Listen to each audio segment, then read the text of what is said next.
Shalom. I want to begin the lesson by giving all praise, honor, and glory to Yahweh, Bahashem, Yahweh Shai, Bahashem, Rachacha Kodash.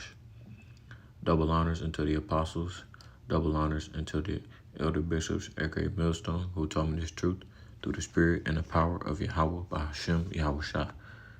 Peace and salutations to the brothers out there pushing this truth, the 100% truth, out there on the highways and the byways, the Akim, as well as a few sisters out there listening and learning, the Akwat. To you also, I say Shalom.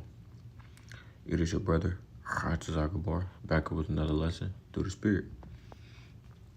And in tonight's installment, I will first like to begin the lesson off, as you may see in the title, Blood Shall Pursue Thee. I will first like to begin the lesson off by getting Ezekiel the 31st chapter in the first verse.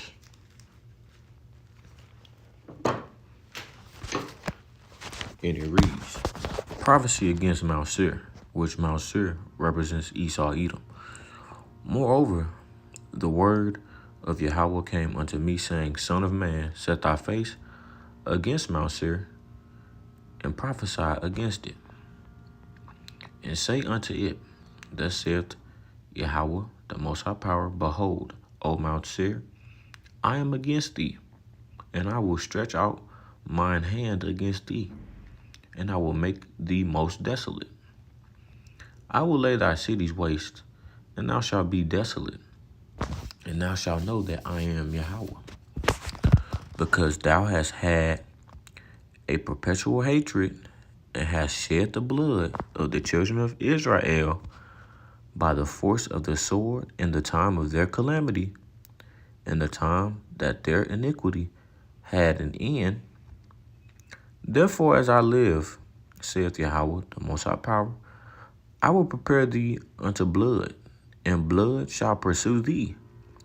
Since thou hast not hated blood, even blood shall pursue thee.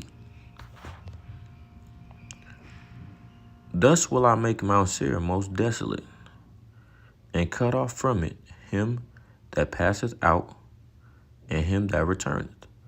And I will fill his mountains with his slain men, in thy hills, and in thy valleys, and in all thy rivers shall they fall that are slain with the sword. The Lord is about to do a great number of judgment on America, Babylon the Great, and Esau Edom as a whole.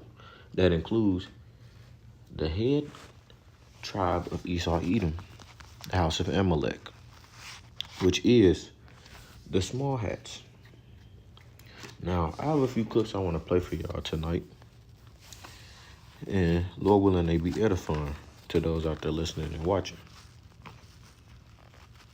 And as always, Israel, this isn't anything new that we're talking about. We've been mentioning these things for a while now. So, none of these things shall be a surprise. And with this current war going on, it seems like it's going to continue on for a while. So, let's go ahead and play these real quick. I do want to declare fair use. Copyright disclaimer under Section 107 of the Copyright Act 1976. Copyright disclaimer under Section 107 of the Copyright Act 1976. Allowance is made for fair use for purposes such as criticism, comment, news reporting, teaching, scholarship, which is what I'm doing right now. News reporting, teaching, scholarship, right? Criticism, comment. Fair use is a use permitted by copyright statute that might otherwise be infringing. Non-profit, I'm not making any money off of this video. Educational or personal use tips the balance in favor of fair use. Now, I would like this, as we always say, man, going back to verse 5, because thou hast had a perpetual hatred and hast shed the blood of the children of Israel, which are the so-called Negro, Latino, and Native Americans, as well as the Israelite foreigners that are among the heathen and have the appearance of the heathen nations, because you have shed blood,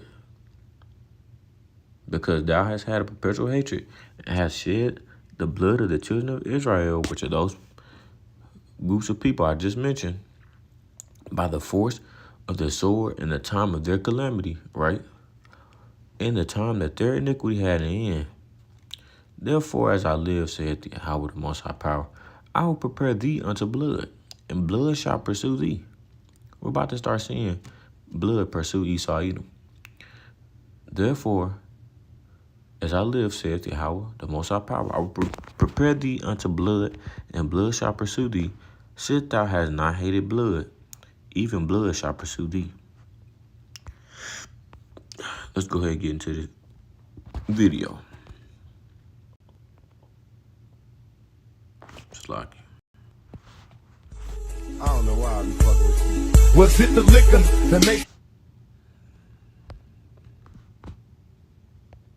the four major players in this war? You have US, you have Israel, you have Saudi Arabia, and you have Iran. Okay? Alright? So, the United States and Iran, they're pretty easy to understand. What the United States wants to do is destroy Iran. Okay? Why? Because if we were to destroy Iran, the United States would have complete control over Middle East oil. And it would control global trade through the Strait of Hormuz. And therefore, the United States can maintain its empire, okay? So a really simple objective. Let's destroy Iran. We don't care how, we don't care why, let's just go do it, okay? Iran has another strategy, which is control Strait of Hormuz and destroy CENTCOM. CENTCOM is basically the American military in the Middle East, called Central Command, okay? So those are two major military objectives of Iran. And we can understand why. Because if CENTCOM is destroyed, Iran has complete control over the Middle East. Now, Dubai, now Oman, Bahrain, Kuwait have to pay taxes to Iran. Now Iran, the new kid, is now the bully of the Middle East, right? Now it's a hegemon. That is the political objective of this war. Okay? Israel is a bit more complicated. All right? For Israel, sorry. One other thing is humble Israel. That's the other thing, because even if you defeat the United States, you still have to deal with Israel, okay? And now, another video that I'm going to play, Lord willing, by CJ Werleman, one of the head commanders for Iran says this as well. You know, we want to make an example of these people and let it be known for future that they don't mess with us no more.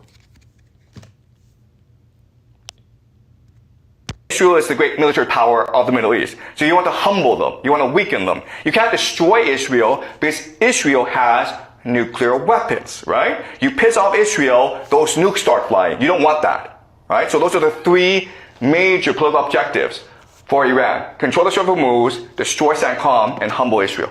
Okay? If you are Israel, actually for you, the strategy is different. What you want to do is this. You want to destroy CENTCOM and destroy Iran. Okay? Those are your objectives. Why? Because if you destroy both the United States and you destroy Iran, then you are the sole hegemon in the Middle East. Okay? Also destroy the GCC.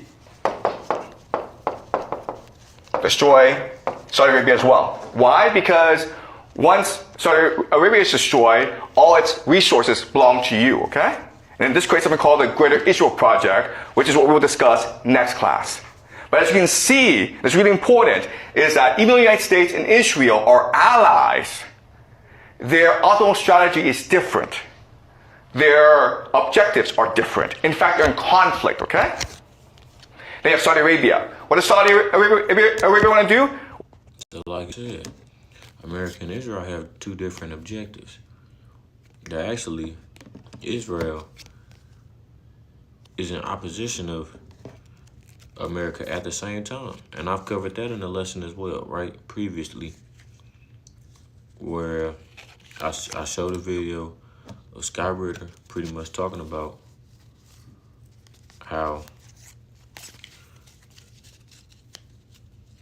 Israel is the, he said Israel is the biggest, pretty much commits the biggest form of espionage on American soil or something like that, right? He said that. Why do you think for years, matter of fact, for decades, Benjamin Miloukowski and prime ministers from Israel alike have been urging U.S. presidents to join into this battle? Remember Israel, and I'm talking about the true Israelites. This is all part of prophecy. And Israel have accomplished their goal.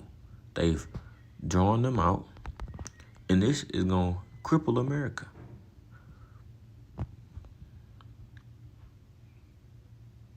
Surely the least of the flock. Let's get Jeremiah 50 and 45. I feel like I done been in Jeremiah 49.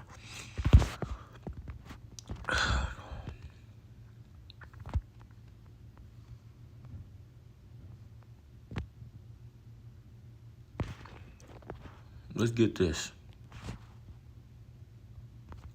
The book of Jeremiah, the 50th chapter, the 43rd verse. The king of Babylon hath heard the report of them, and his hands waxed feeble. Anguish took hold of him, and pangs as a woman in travail. All of the moves that Donald Trump has been doing as of recently don't make sense. His actions and his words are not matching up. For instance, why would you send 2,200 Marines over to fight in Western Asia if you're winning the war? Why would you need to call on your allies to take over the Strait of Hormuz if you were doing so well as you say you're doing? Right? It's not matching up. He's actually a little bit afraid. And it's still coming out. People are asking the same question. Why do the state, as Hadab Yarabah would say, why does the unrecognized state of Israel, so I'm going to call it the unrecognized state of Israel, why do they keep on releasing AI videos of Benjamin Miloukowski? Where's Bibi at? That's why Donald Trump is afraid right now. Because people don't know if he's confirmed dead or alive. This war is not turning out like how they thought it was. And like I mentioned in my previous lessons, America wanted something fast and quick. No. Iran been preparing for this. The Lord have put the spirit on these people to prepare for this attack for decades. They've been building a game plan, right? This is chess, not checkers. Behold, he shall come up like a lion from the swelling of Jordan, and to the habitation of the strong. But I will make them suddenly run away from her. And who is a chosen man that I may appoint over her? For who is like me, and who will appoint me the time? And who is that shepherd that will stand before me? Therefore hear ye the counsel of Yahweh that he hath taken against Babylon. That's America. And his purposes that he hath purposed against the land of the Chaldeans, which the Chaldeans were you could say the elect or the elite. Yeah, we're gonna say the elite house of the Babylonians. Surely the least of the flock shall draw them out. Surely he shall make their habitation desolate with them. At the noise of the taking of Babylon, the earth is moved, and the cry is heard among the nations. People are going to be wailing when Babylon fails. Although these nations are gathering up and starting to hate her, nations are going to wail. People are going to be crying. They're going to be in sorrow for the death of America. Let's get that in NLT. The king of Babylon has heard reports about the enemy, and he is weak with fright. Pangs of anguish have gripped him, like those of a woman in labor. That's going to happen to a lot of these men when shit hits the fan and Jacob's trouble takes place. I will come like a lion from the thickets of the Jordan, leaping on the sheep in the pasture. I will chase Babylon from his land, and I will appoint the leader of my choice, right? The kingdom is being translated from one people to another. We keep on saying this, right? It's about to be appointed to a ruler that is fit, that is justly fit. For who is like me, and who can challenge me? What ruler can oppose my will? Listen to the Lord's plan against Babylon, Lord Yahweh, and the land of the Babylonians. Even the little children will be dragged off like sheep, and their houses will be destroyed.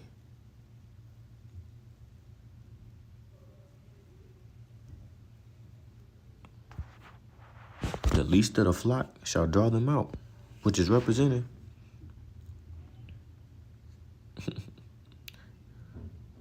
those small hat people.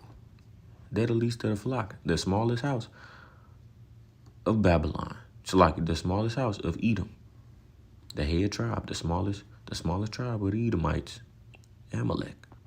They have drawn them out in the battle, right? And as he said, another way for them to gain control of Western Asia and make themselves the dominant ones, because America have a lot of presence, military presence over there. Like he said, CENTCOM, Central Command.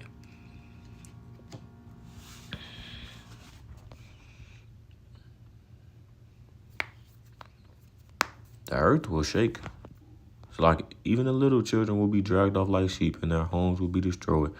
The earth will shake with a shout, Babylon has been taken, and its cry of despair will be heard around the world.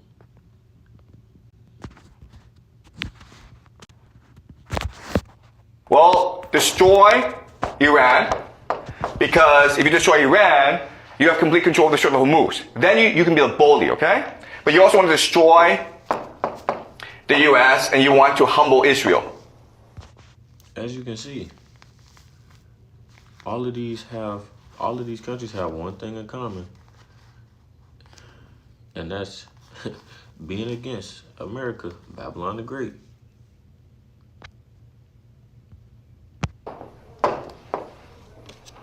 All right? Does that make sense?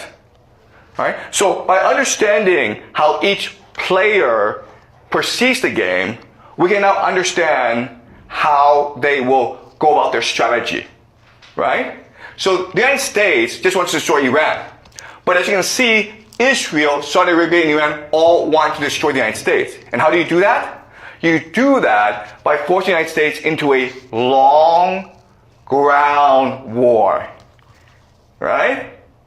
Therefore, if you're Israel, you don't want to use nukes. Why? Because nukes would end the war too quickly. You want to drag this war out as long as possible to force the United States to send in ground troops. And then you're like, well, why doesn't the United States use nuclear weapons? And the answer is already told you, the escalation ladder. It needs to justify itself to the people, okay?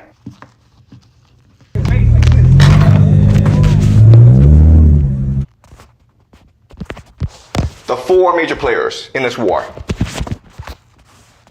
So like he was saying in that video, man, and clearly showing you that these nations are against Babylon the Great, like we've been telling y'all, right?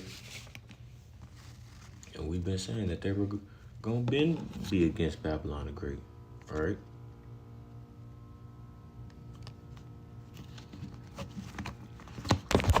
Let me go ahead and play this clip by C.J. Werleman.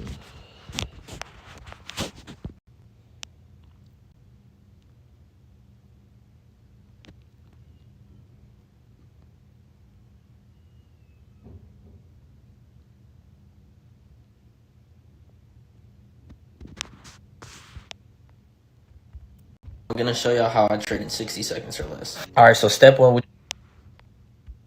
I emphasize again, it is free to join my community. The stocks I share are also free. The technique. This is the CJ Werleman Show. Hello, it's your friend CJ Werleman. And this week, we reveal how and why the Iran war could cause the United States to collapse within the next 6 months. But first, please remember to like and subscribe to our show. And don't forget to turn your notifications on so you never miss a single episode. Now let's get into it. From the moment Netanyahu first seized power in 1996, he has sought out American presidents who are stupid and reckless enough to sacrifice American lives and the US economy in a war to topple the Iranian regime. This war of choice has become an unmitigated disaster for the United States, causing soaring deficits, skyrocketing food and energy prices, rising unemployment, and a collapse in stock, bond, and property prices, which is why Trump desperately wants to cut his losses and run. I think we're going to end it. I can't tell you for sure. I don't like to say this. We've won this. This war has been won. All they do is repeat themselves. All they do, repeat themselves over and over again. Oh, we've won the war. The war's won. We've won the war. The war's won. Our military power is just too strong. Iran can't hold us. They can't do anything with us. We're just too strong. We will completely obliterate Iran. That's all he says all day. Just speaking lies, man. Trump is making nonsensical, befuddled, and contradictory statements like this for the simple reason Iran has him locked in a steel trap. You don't send an additional 2,000 US Marines to a war you've already won. And certainly not when a majority have said that they don't want to die for the state of Israel.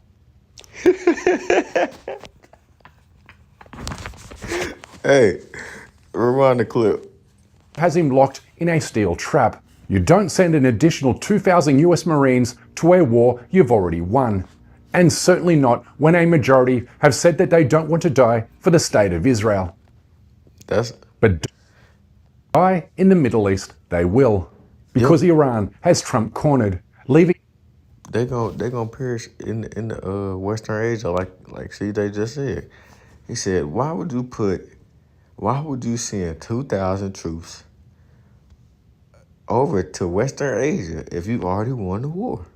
That's just like putting your best players in a football game, in a basketball game that you already winning. It's a blowout, right? Why would you do that? Why would you put your star players in so they can get hurt? Any logical coach would take their star players out and put their players that's on the bench in the game if you're already up in a blowout. So, like I said, their words is not matching their actions. Him with zero off-ramps for the state of Israel. But die in the Middle East they will. Because Iran has Trump cornered, leaving him with zero off-ramps or opportunities to de-escalate.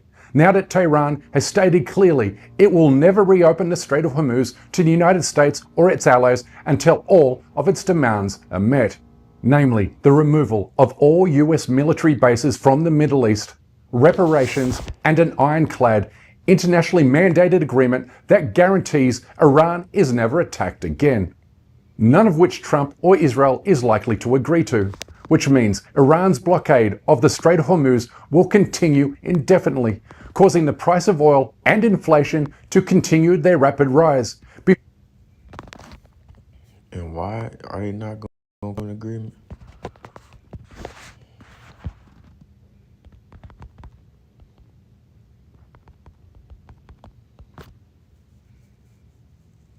Because they have such great pride, man.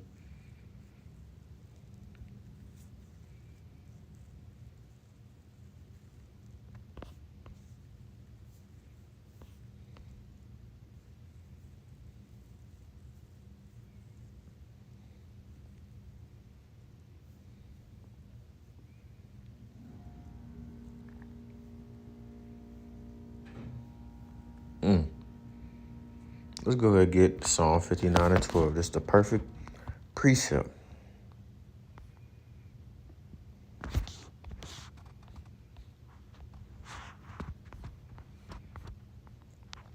Prayer for deliverance from enemies.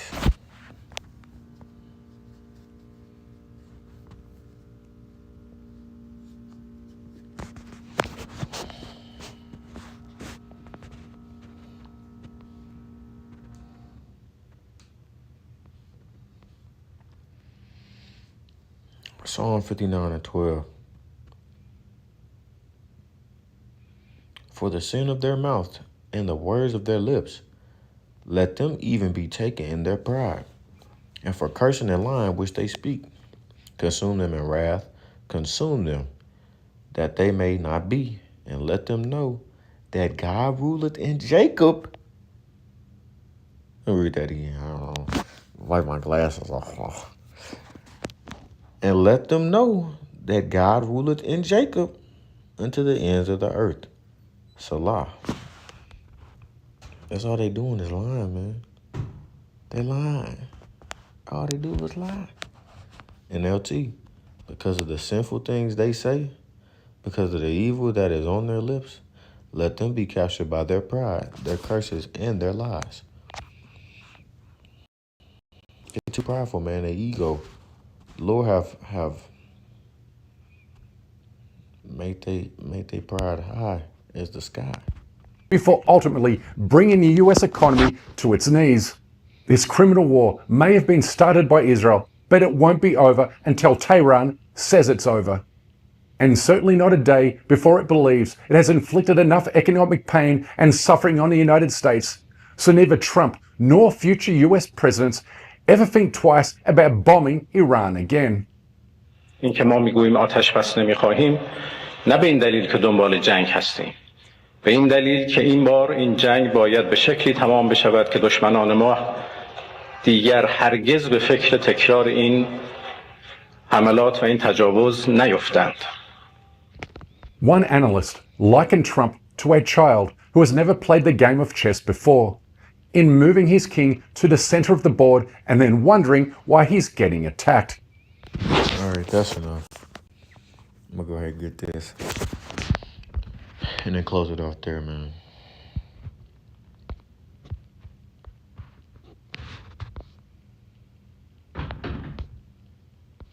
Micah 2:3.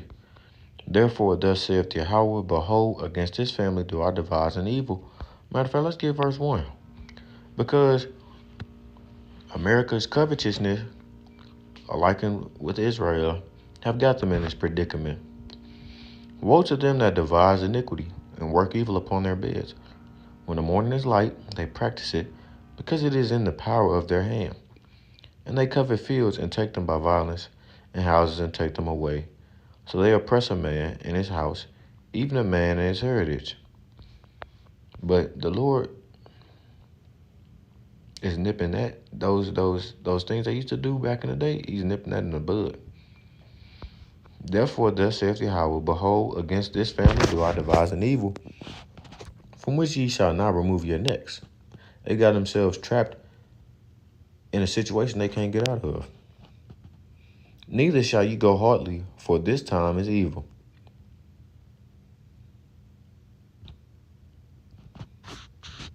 So,